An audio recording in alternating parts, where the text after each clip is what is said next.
Mike Kilmer. When I first, 7 or 8 years ago, Mike and I talked about what could Brownsville be. So growing up a little boy in Morris Court, going to town, going to Pleasant and going to the flea market, was really going to town. Living off of C Street with my Aunt Willie, who didn't have a car, was catching the bus and getting off on Savannah TV and Q and walking to Pleasant. And we got everything from our Christmas to our food to everything. And then we had to come get our medicine off of Brownsville, and we got our clothes cleaned in Brownsville, and we got our tires changed in Brownsville. And so Brownsville has always been important to me. I simply say that it's the western gate to the city of Pensacola. And so goes Brownsville, so goes the west side, so goes Pensacola. And so we can look at Brownsville in terms of high in poverty, high in crime, low in educational attainment, all of these variables that stereotype us as being a poor place to be. Well, I argue that one because I live on West Jackson Street, and I argue that it's a great place to be. And it's a great place to be because of the partnership, because Blue Angels come here and become a partnership, because of Brownsville, because of friendship. It's a great partnership. When I first started running for office, my cousin Michael Jackson said, you do one thing, man, let's bring Brownsville back to the place it used to be. And we've been tenacious in making sure that we do that. We've been tenacious in saying, you know what, let's build a community center. Let's not call it a community center where we're just going to play sports. Let's build a resource center. With the help of our staff, of Jack and Tanya and Claire, we engaged and bought a community center and turned it into a resource center.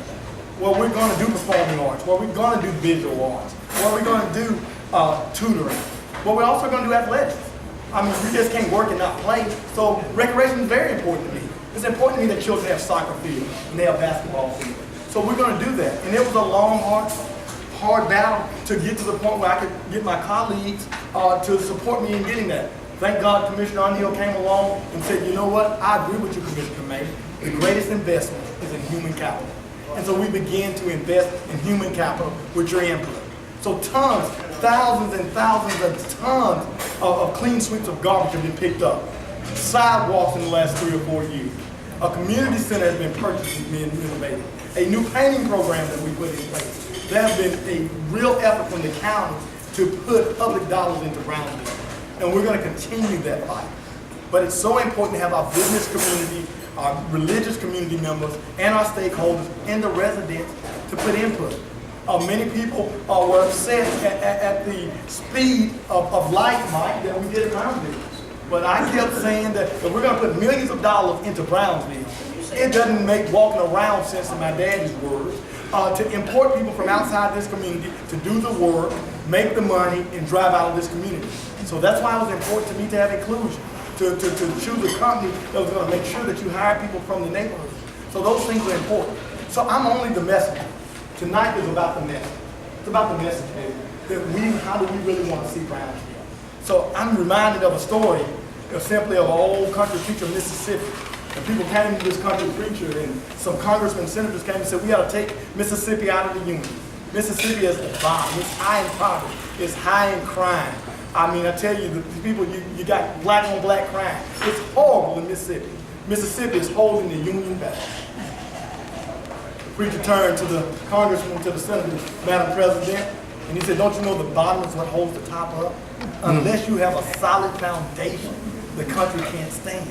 Unless we build a solid foundation of Brownsville, Pensacola can't flourish.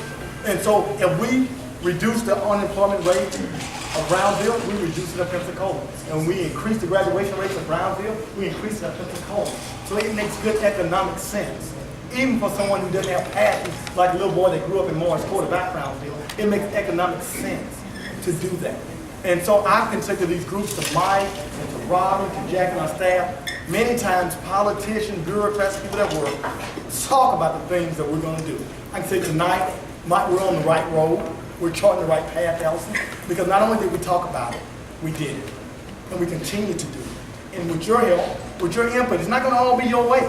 I mean, we all have great ideas. We all have great dreams.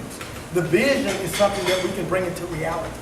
And so at the end of the day, you know, for me, it's to be honest. What do we want Brownsville to be?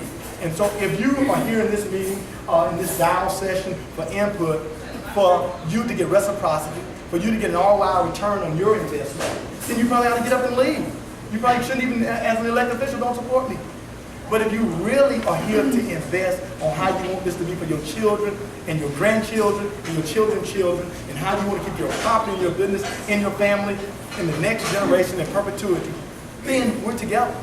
Because we can't do it for ourselves. Because I stand here on the shoulders of giants. We all stand here, our businesses, our community, we stand here humbly because of the works that others have done. And so I believe that once again, Brownsville will restore, will return to the place that we once knew. So again, I want to say, I'm thankful to our staff who's here. I see our librarian, our human services, our CRA, our administrator. I can tell you, Jack will tell you, Mike will tell you, every day I come in, I talk about two areas. I talk about Montclair and Brownsville, how we're really going to improve. And I think together we can. Together we really can make this a better place to live. So again, Jonathan, he was a little shorter than me because he's not running for office. Yeah, I like the way Robin did. She started easing this way toward me. I'm still the commissioner of District 3, so I get to keep the mic a little longer than anybody else. But the reality of it, Robin, thank you. Thank you for being here. Brownsville is important to me. You're important to us. And thank you for your input. And we look forward to working together as we make Brownsville the place that God has to be. Thank you all so much for being here.